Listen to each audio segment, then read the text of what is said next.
Would you pray with me? Gracious God, may the words of my mouth and the meditations of our hearts be acceptable in your sight. Lord, you are our rock and our Redeemer. Amen.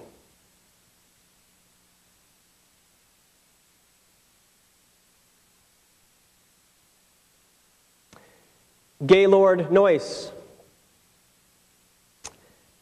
The Reverend Gaylord Brewster Noyce joined the faculty of Yale Divinity School in 1960. In 1961, he and Doty and their 3 children joined Spring Glen Church. Gay taught the practice of pastoral theology for 34 years. He was a teacher and a mentor and an inspiration to many students, to many future leaders of the church. For 34 years, he was a respected member of a respectable faculty. Gay was praised by peers and students for his intellectual curiosity and his pastor's heart. Gay retired from Yale Divinity School in 1994. I began my studies there a few months later, so I missed it. But clear-eyed eyewitnesses saw it. And when Gay retired, it rained praise. Gay did not ask for it. You know Gay didn't ask for it. But he got it. A surprise party of sorts. It was a hymn sing. And in between the hymns, speakers spoke. Their words about Gay were loving, moving, grateful words.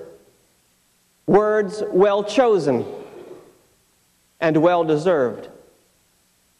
I imagine Gay wiggled a little under the bright lights of accolades. I imagine Gay wiggled a little more when he was called to the front of that room to offer a few words of his own. But Gay did. He rose and came forward. Standing before his not-so-secret admirers, he said to them, "This is way out of proportion, but it's nice."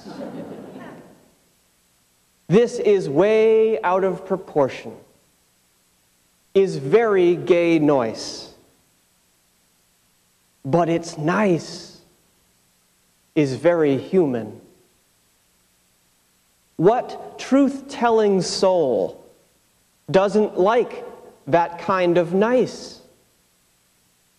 Who among us this morning couldn't use a little attention, a little recognition? Out of proportion or not, who really wants to pass up praise? We might resist it. It's the polite thing to do. We might say, "Oh, no, no, no, not me." But everyone likes to feel important. I do. You do. Humans do. My 12-year-old dog does. Brothers James and John are human. And as humans sometimes do, they take it too far. There is no hint of humility in what they ask of Jesus. There is no trace of no, no, no, no, not me. There is yes, yes, please, please, me. James and John seek attention. They seek recognition. They ask for great seats. box seats, lifetime season tickets on the left and right of Christ. They ask to be very important. The way they see it, Jesus is the long-expected Messiah, the promised King of Israel. Jesus is the one who will set them free from foreign occupation. Jesus is the one who will rule with a mighty and everlasting hand. James and John want that. They want a piece of that power. Every now and then, as I read the Gospels, I hear someone say something to Jesus that makes me cringe a little. Times like that, I can picture Jesus shaking his head, pulling his hair slightly, counting to 10 under his breath before he actually responds. This is one of those days when I hear and rehear the brother's question. I'm thinking, how could you? How dare you ask for special favors? But the mind of Christ is different. In the end, Jesus does not scold the brothers for their side orders of greatness. In essence, Jesus says, "Oh, you want to be great? Well, that's great. You ought to be great. In fact, if you're going to follow me to the cross and beyond, you will need to be great." But I want to tell you something about a new definition of great. I want you to be great in love for others. I want you to be great in generosity toward others. I want you to be great in the service of others, because from now on, that's what greatness means. 2 months to the day before he was killed, Martin Luther King Jr. preached a sermon at Ebenezer Baptist Church in Atlanta. It was a great sermon, one of his best, a sermon based on this passage from Mark's Gospel, a sermon called the Drum Major Instinct. The sermon builds as his sermons do.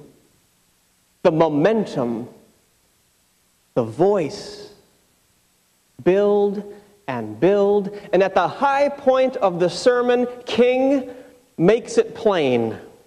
He says, everybody can be great because everybody can serve. You don't have to have a college degree to serve. You don't have to make your subject and verb agree to serve. You don't have to know the second theory of thermodynamics in physics to serve. You only need a heart full of grace, a soul generated by love. You can be that servant. King's right. And right in line with our drum major, Jesus. Great in love, great in generosity, great in service of others. I'm always telling people how great you all are. I've been telling people that for years. And what I mean to say is this. Great in this place is not a nice new rug in the balcony. Great in this place is not a fresh coat of paint in Great Hall, however much we like those things. Great is your heart, full of grace. Great is your soul, generated by love.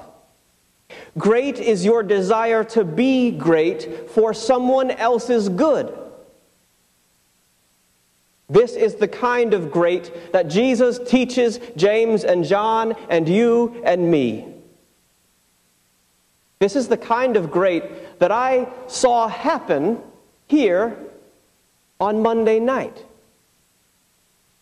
On Monday night, the church council learned of a need, a serious need. See, during the coldest months of the year, there are more homeless men and women than there are beds at Columbus House in New Haven. So for many years, Columbus House has opened an overflow shelter for our sisters and brothers who have nowhere else to go. Well, state funding for that overflow shelter has been cut. And local houses of worship have been asked to mend that immoral tear. We have been asked by Columbus House to house 10 to 12 homeless men in Great Hall for 1 week. We would feed those neighbors for 7 nights. We would be here with them and for them. So on Monday night, the question was raised, are we in? Are we up for this? And it was great. It was as if the church leaders did not fully understand the question. Are we in? What do you mean, are we in? Of course we're in. This is the business we're in. Well, there was more thoughtful conversation than that. But it was quickly unanimous. We're in. Now, there will be plenty to do between now and then, and plenty will get done. And it will be done not for the thank yous that may or may not come. It will not be done so that you can puff yourselves up for Jesus. It will be done because we can do it. We can be that servant, like Reverend Noyce, like Reverend King, like James and John. This morning, Jesus does invite you and me to sit on his left and on his right. And as we do, he looks at us and says to us, be great. Be great. Be great. And you will do more than good. You will be well in your soul. Amen.